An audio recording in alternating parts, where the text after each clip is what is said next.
Hello, everyone. This is Richard C. Wilson from commercialrealestate.com. I've got here one of our CRE power players, SL Vander Zanden from Caprock Real Estate. Welcome, SL. Hey, Richard, good to see you. Yeah, I appreciate you being here again with us. And so today we're going to go through about 20 different frequently asked questions we get on retail, investment real estate, special servicers, commercial real estate industry, and brokerage space, all areas that you know very well. Before we jump right into the questions, can you just remind people a little bit about who Caprock is so they can, listen to these answers with kind of that perspective and context? Okay, so 12 years ago, Caprock was formed in the depths of the Great Recession to focus on distressed real estate opportunities. Over that time, we've serviced over 5 million square feet of commercial space, of which 60% was retail and the other 40% was office and industrial. So we've developed an expertise in retail over the last dozen years, just because that's just the way things played out. Right. Okay, great. Well, I've enjoyed getting to know you and appreciate you being part of the commercialrealestate.com platform. So let's jump right into this. So how do you value retail commercial property? A lot of investors who may be listening to this might be familiar with valuing multifamily properties, for example, but have never looked at investing in retail before. How do you value those types of properties typically? So the simple answer is, like most commercial real estate, we look at the cap rate, and we also look at cost per square foot. But the number one is the cap rate, which is basically the reverse of a P/E ratio because you're dividing the earnings by the price, and that's where most people hang their hat. The price per square foot then you want to look at as it relates to replacement cost. What's it going to cost to build the building and re-tenant it? It's not just the physical cost, but it's getting tenants, paying for the TI and the commissions, and getting it leased up, which takes a period of time. So you don't want to get really out of whack. And although it's when you're doing with AAA properties, they sell for numbers that are way beyond replacement cost, but you have to trust that the location is strong enough that you're always going to be able to replace them with tenants that pay those kind of rents. So, but those are the two main ways of looking at valuation for retail. Okay, great. And what would be the typical cap rates you see on a lot of retail properties? I mean, with multifamily in valued areas, you can pay 2 to 3% cap rates, and lots of times they're trading at 3 to 5% cap rates. With retail, what kind of ballpark numbers are you talking about? So there's different types of retail. So the most expensive are the single tenant net lease buildings, like a McDonald's or whatever. They're generally super high credit. They're long-term leases, and they're basically an enhanced bond. So those can go even in the low 4 caps, but typically it's more like 5, max 6 kind of cap rates for good quality single tenant. Once you get to my world, the multi-tenant world, AAA properties the lowest it would trade for would be a 5 cap, and it'd probably trade in the 5 to 6. And then a more straightforward A property would be 5 to 6%. A B property, 7 to 8 to maybe 9. A C property for sure is a 9% cap or higher. Like a retail mall might be selling at a 12 or a 15 cap rate. Sure. Okay. And what are some best practices for investing in retail commercial real estate? So there's a lot of them. So due diligence, you just can't do enough of. I mean, it's easy. It's hard work, so it's easy to slough off on it, or you talk to a few people and they tell you a great story and you just want to believe it. But you really have to do your own analysis, both financially and with the market, the demographics of that area, who's in that market and who isn't. It's called a void analysis to figure out where a market may have too much automotive supplies and not enough computer vendors or whatever. And so it's important to look at that relative to the property tenant base you're buying. Not that they can't be replaced, but it's a good clue on how your tenants are going to fare in the market from a financial perspective. In retail, we sort of have a list of fundamentals. There's what we call VPD, vehicles per day. How many cars pass in front of the property? Access. Can you get into it from both directions, or is there a median in the road? Visibility. Is it on a hard corner, which is great, but they're expensive? Or other issues could be that there's trees or landscaping along the frontage, which a lot of municipalities like to do, make things green. But meanwhile, the tenants behind them, no one knows they're there, and they suffer and don't pay a lot of sales tax that way.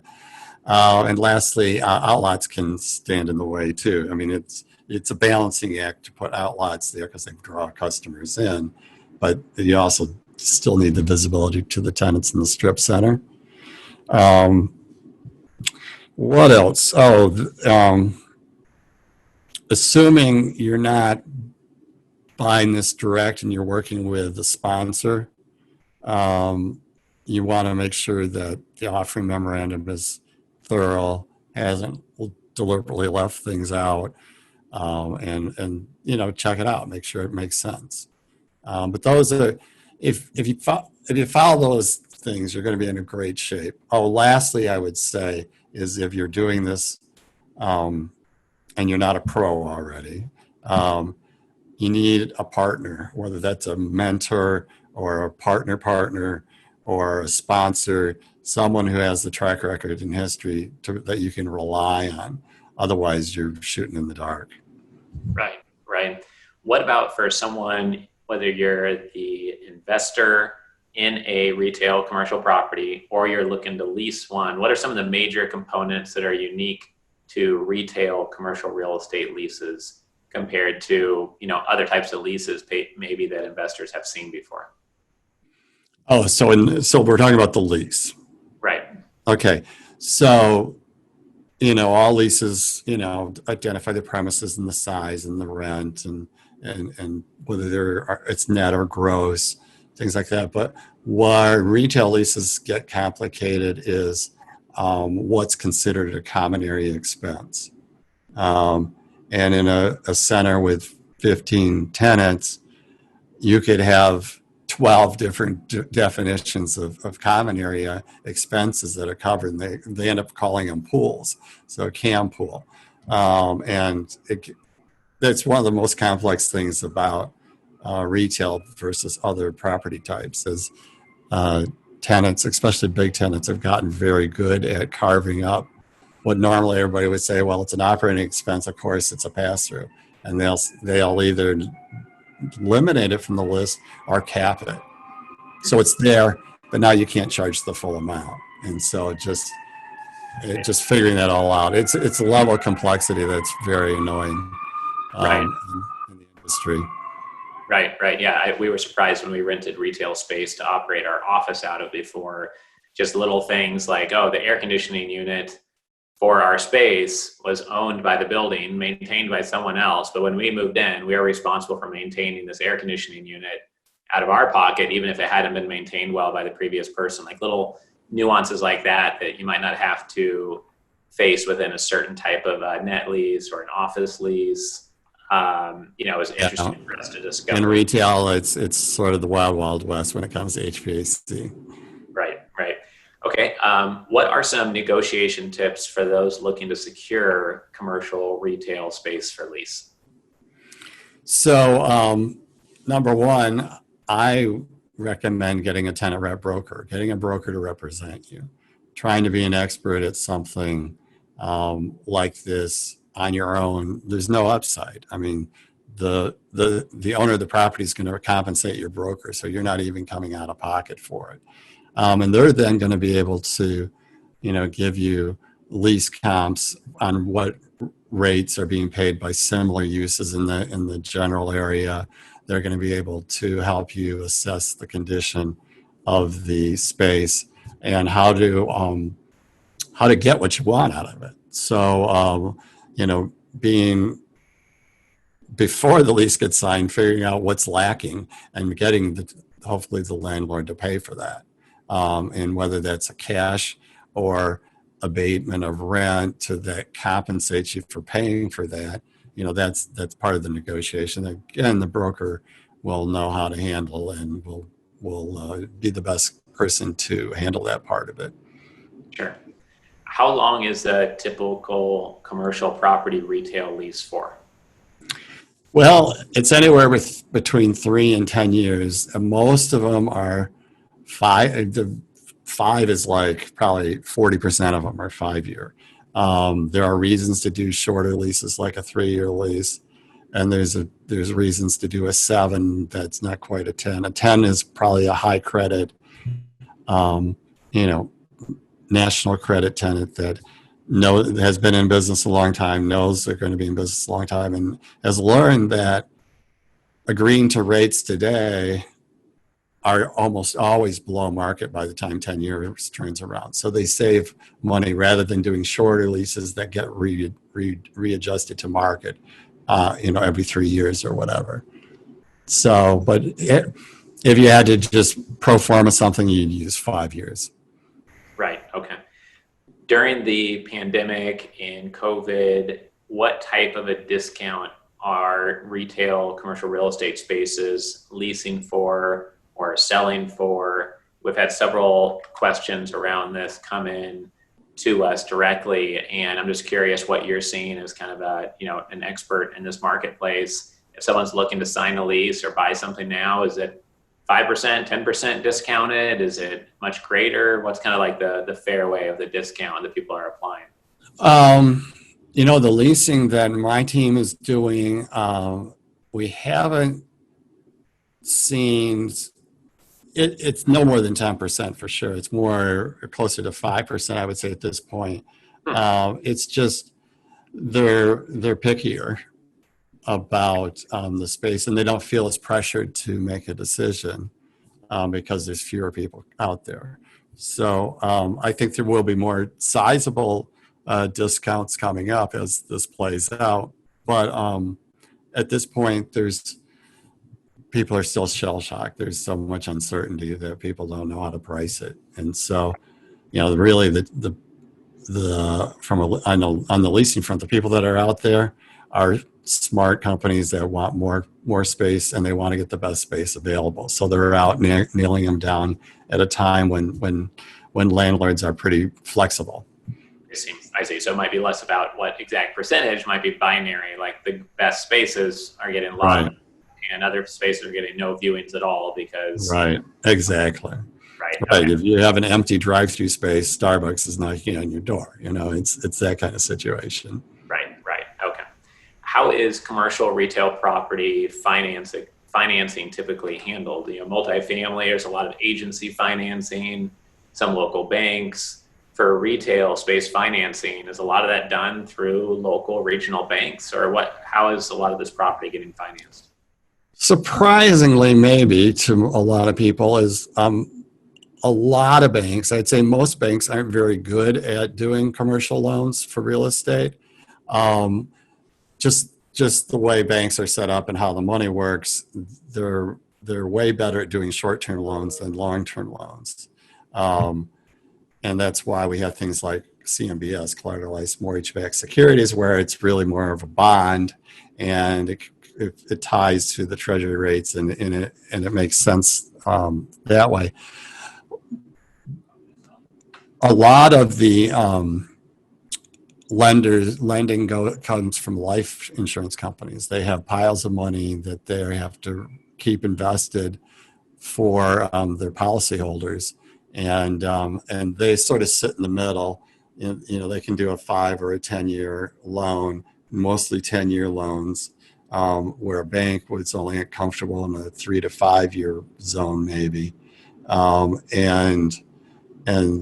the CMBS will do 20 years. But the problem with CMBS is there's no one there on the other side of the table when you have problems. Banks are great for bridge financing, short-term stuff, lower interest rates if you're immune to the recourse issues. But if you want non-recourse, a lot of it is being done by life companies. Okay. How can somebody de-risk a commercial retail property while they're looking to invest in one? Like when you look at investments in this space, you talked earlier in this interview series about conducting thorough due diligence. So I'm sure part of de-risking is part of that due diligence process, but how else do you look to de-risk your investment dollars going to work? Yeah, we'll definitely be thorough on the due diligence. Find someone you can partner with or mentor or whatever, and that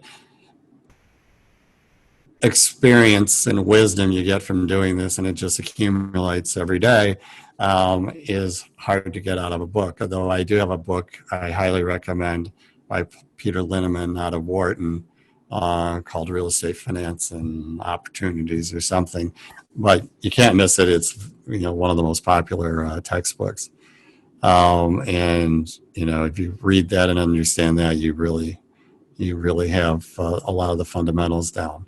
So it's accepting that it's complicated.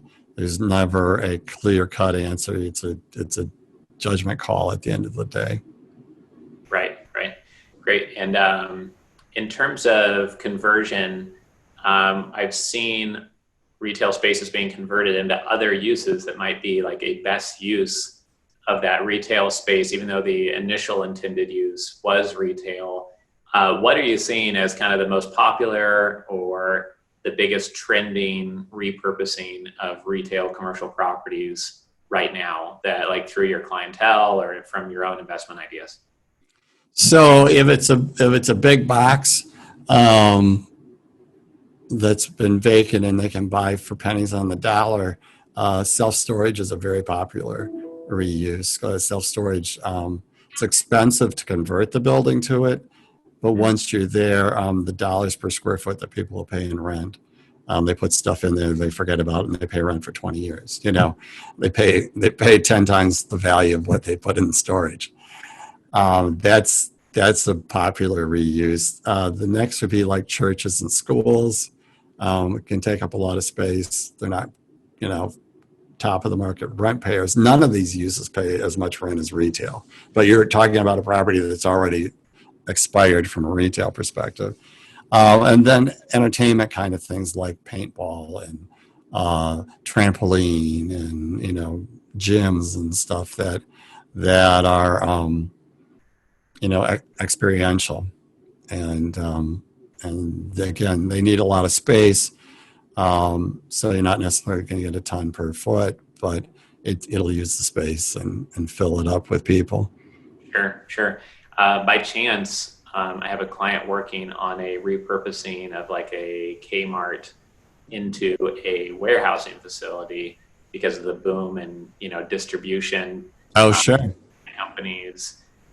Is that really not common, because you really need a big box? You need kind of like a Best Buy sized or Target sized place to go out of business. So that's a little bit more rare to see it used as industrial, just because industrial seems to be kind of a hot area right now. So I'm just curious how often you see that coming up. Yeah, I think why you don't see more of it is more fundamental, the truck traffic part of it. The big trucks that are used and the quantity of the in and out isn't very compatible, unless, let's say, it's a standalone Walmart that didn't have a strip shopping center and all that around it, which is probably impossible. Just the intermixing of the two uses, I think it's difficult. Right. That makes sense. Have you in your practice helped clients repurpose retail spaces into office use or self-storage use, and helped a client go through some of those steps? Or it's really not super common that people are doing that because of the amount of construction needed? Yeah, it's not super common. We have we sold an old Giant Way grocery store to a self-storage guy. We definitely converted retail spaces into offices. Medical office, a lot of the medical profession is moving, the independent guys are moving to retail spaces. So, that's where you get a 10-year lease, because the quantity of plumbing that goes into like a dentist's office or whatever it's insane. So they're there for life. That's the good news. And they're generally they're good for it until they retire, and then hopefully they sell it to a successful young aspiring dentist. Right. Great. Okay. What is a special servicer? Okay. This I could talk about for a while. So you cut me off if I go too far, because it's something most people don't know even exists. So let's start at the beginning. There's collateralized mortgage-backed securities, which are mortgage loans made to real estate, but are funded from a pool of investors. And so you have a pool of investors that don't know each other. They're passive. And you have this mortgage on a piece of real estate that's obviously active. So while a loan is being paid promptly and nothing's going on, they call what the servicer, like a Wells Fargo, collects the mortgage payments and cashes it and applies it and sends checks to the people in the bond pool, and everybody's happy. But when things go sideways, and anything could be, whether it's a borrower issue or, the tenancy is dropped below a certain level and triggered. There's different triggers that would cause the file to move to the special servicer. And they're basically God. They're like an owner of the real estate via the loan. And if it's going to be foreclosed, or there's going to be a workout, or it's going to be recapitalized, all those decisions are made by the special servicer. Okay. And I saw a headline in the Wall Street Journal yesterday from either the Simon Mall Group or Starwood had lost $1.8 billion. I was Starwood. Starwood of a mall, and apparently they broke some covenant or debt level or some performance level, and they lost control of the asset. Is that an example of it going to a special servicer? That's exactly what we're talking about. Yeah. So you would think this giant firm would just say, well, let's put dollars from this account to this account, or let's do this or that so we don't lose a $1.8 billion asset. Is it just they didn't have the balance sheet to do that, so they gave one up to the wolves and they're going to secure the rest? Or, how does that even happen? That's my guess is, had it been doable, they would have done it. So, they must have been painted into the corner where they just weren't able to play that card. Right. Interesting. Okay.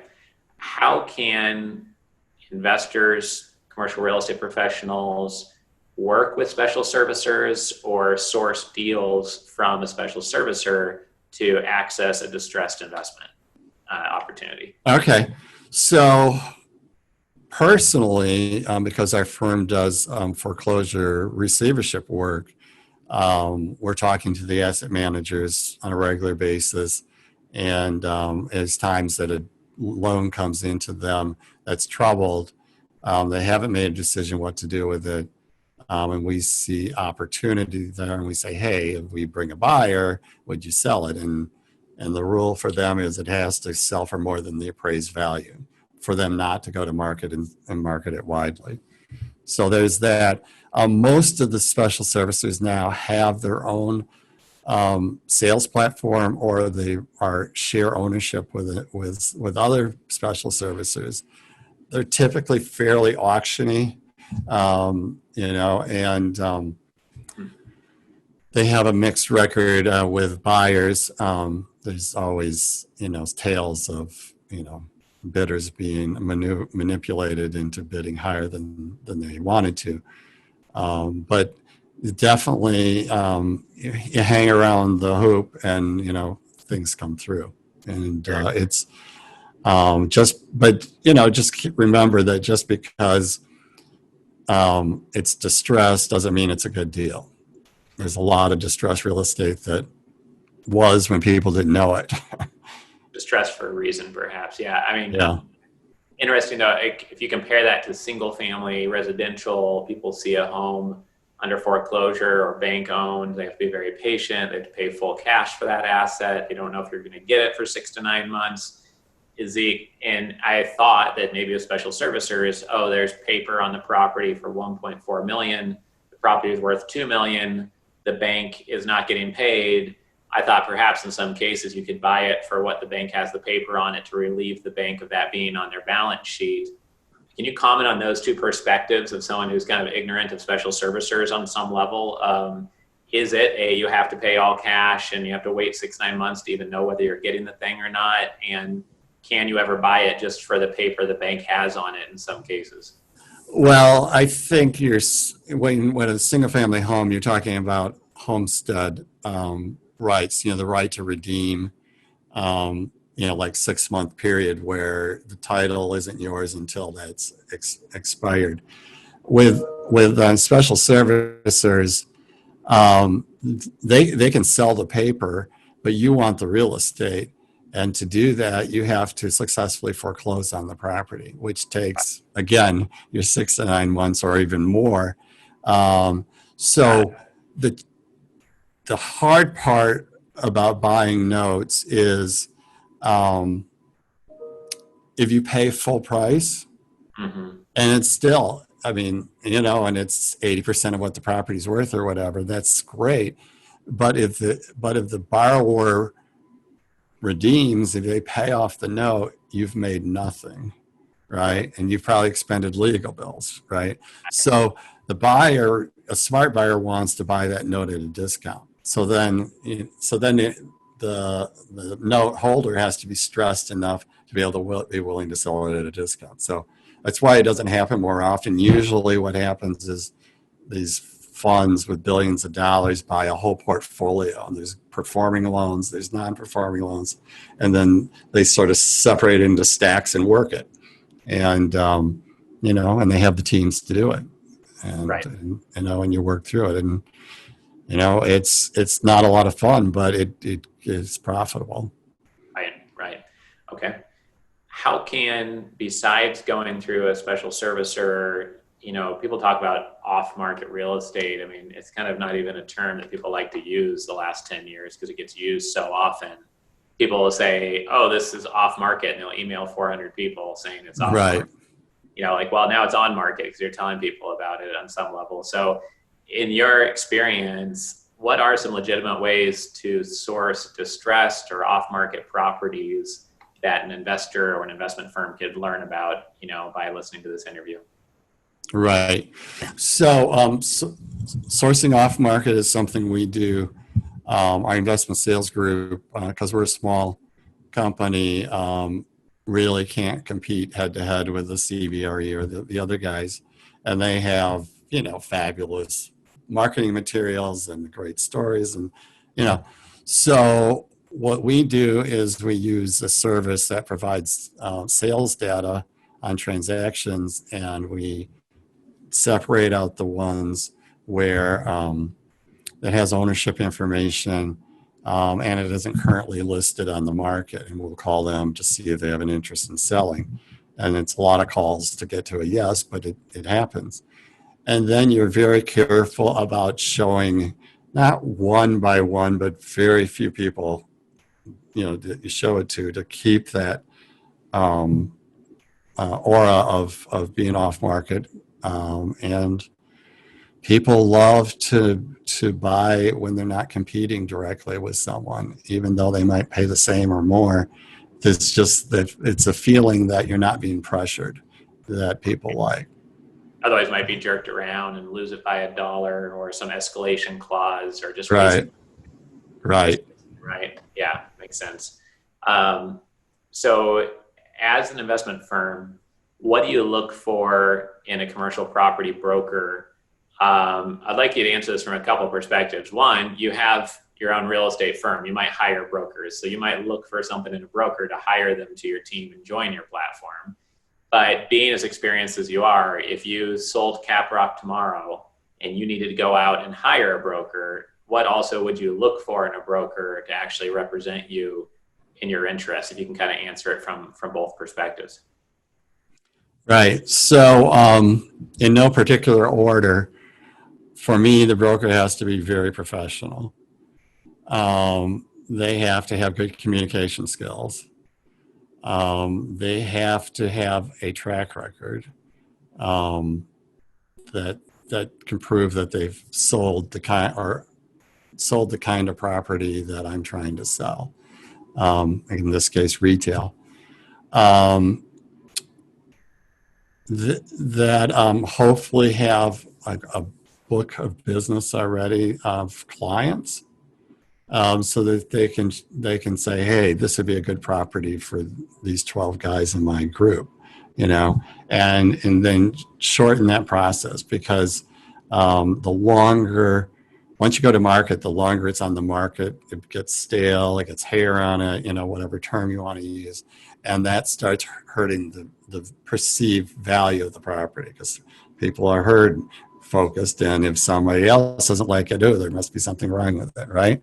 I mean, that's where you get opportunities. But yeah, you want someone that's on the ball and it isn't their first time to the rodeo.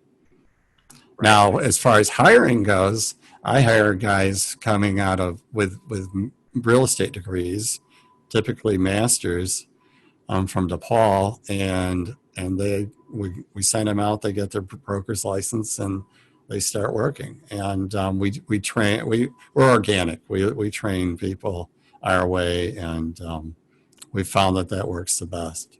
Okay, great. Yeah, thanks for sharing that. It's helpful to know. What does it take to be a successful commercial real estate broker of distressed properties? It seems like from your answer earlier in this interview that it takes hitting the phones, it takes a lot of reaching out, it takes uncovering opportunities that aren't listed, obviously, on places by very definition of off market. It must take a lot of tenacity. So what else is not obvious about that? Is there a negotiation approach? Is there, do you have to show up in person to actually get the contract, or is it all a big numbers game to make it all work? I would say the most successful broker for distressed properties is going to be someone with a background or a really good understanding of the issues. Why and how is this distressed, and what does that mean to the value? So they can convince the seller of the rationale behind the pricing, and then they can convince the buyer the same way, and if, so it has to be more than words. They have to have some real understanding of what they're selling, because it's easy enough to have someone drive up and look at an office suite that's beautiful and done and say, yeah, I'll pay $35 a foot for it, or whatever. But a distress thing takes more hand-holding and more time to figure it out. Right. Okay.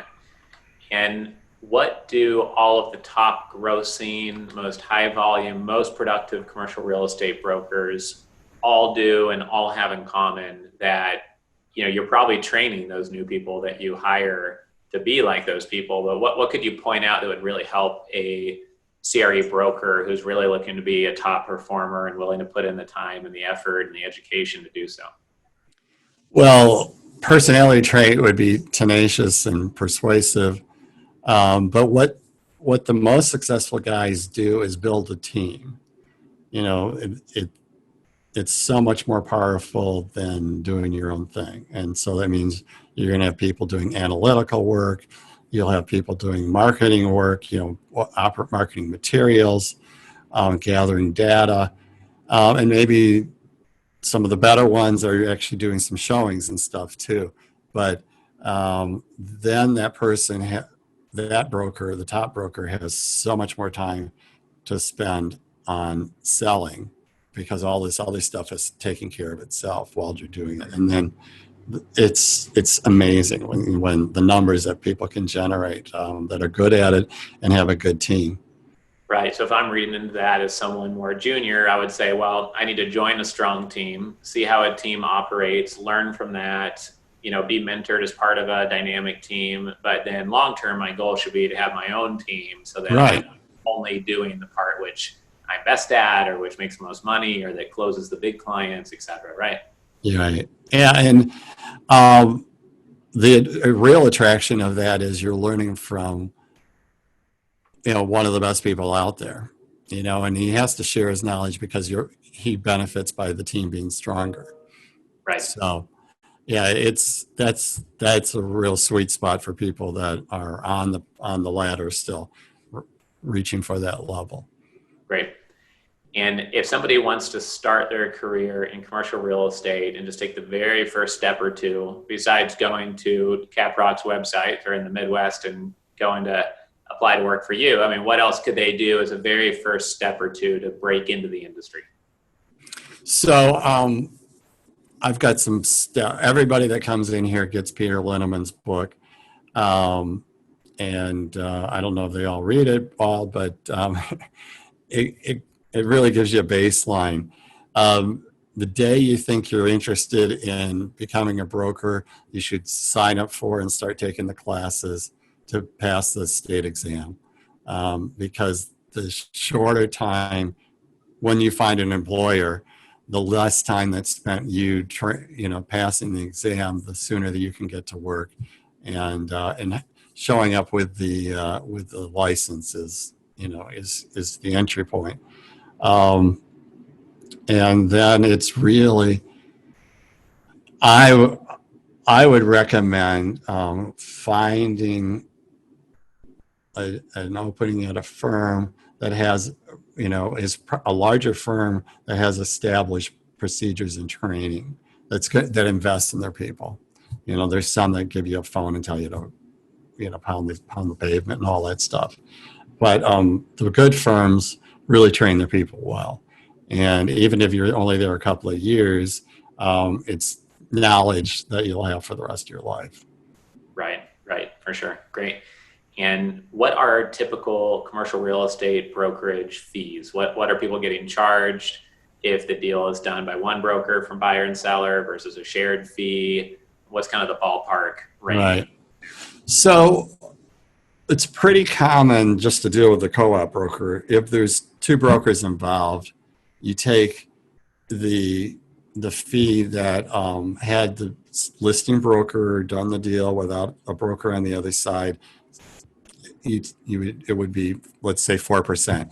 And if there's two brokers, you gross it up by 50%. So now it's 6%, and then you split that 6% in two, and each guy gets 3%. So the listing broker has an incentive to do deals without the co-oping broker because he makes 4% instead of 3%. So there's always that incentive to, that aligns the interest of the seller or the landlord than not. So say it's under $1 million, it's 5 to 6%. Okay. And then say from 1 million to 5 million, it's 4 to 5%. And then from 5 million to say 20 million, it'd be 3 to 4%. And then up to 100 million, it's going to be 2 to 3. And then above 100 million, it's going to be 1 or at most 2. Depending on what it is and if it's a complex asset, that can make it be a 2 instead of a 1. If it's a pretty straightforward transaction, you're just not going to, make that extra percent. Right. Yeah, makes sense. What is the best way for a passive investor to get started in allocating to real estate and putting some money to work into the commercial real estate space? This is a passive investor, right? So obviously learning as much as you can on your own from textbooks and YouTube and whatever, but really finding that guide, whether again it's a mentor or a sponsor or a lawyer, your lawyer or your accountant that happens to know a lot about real estate.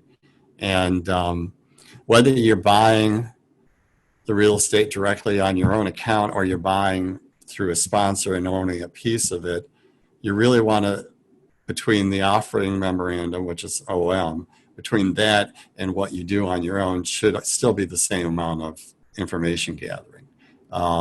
It's just, being passive, you have the benefit of having, a team of people that were paid to put all this together, but you still have to read it, understand it, and be, question whether what they're telling you is the whole truth and nothing but the truth, or they're spinning it, right? Or they're just not mentioning it because it can't be spun. But when you're starting out, I just can't overemphasize, having someone help hold your hand, or you hold onto their hand while you're working through the first couple of times.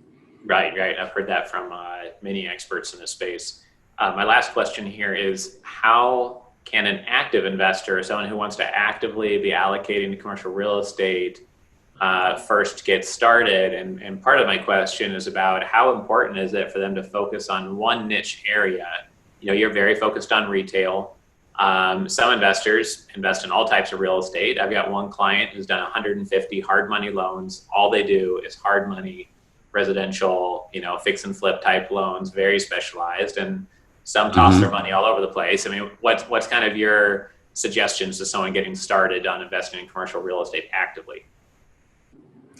Well, I try to limit the area, the different product types that you're going to look at.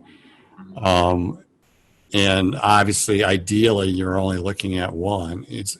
The more specific you can be, the quicker and better of an expert you can, become about that.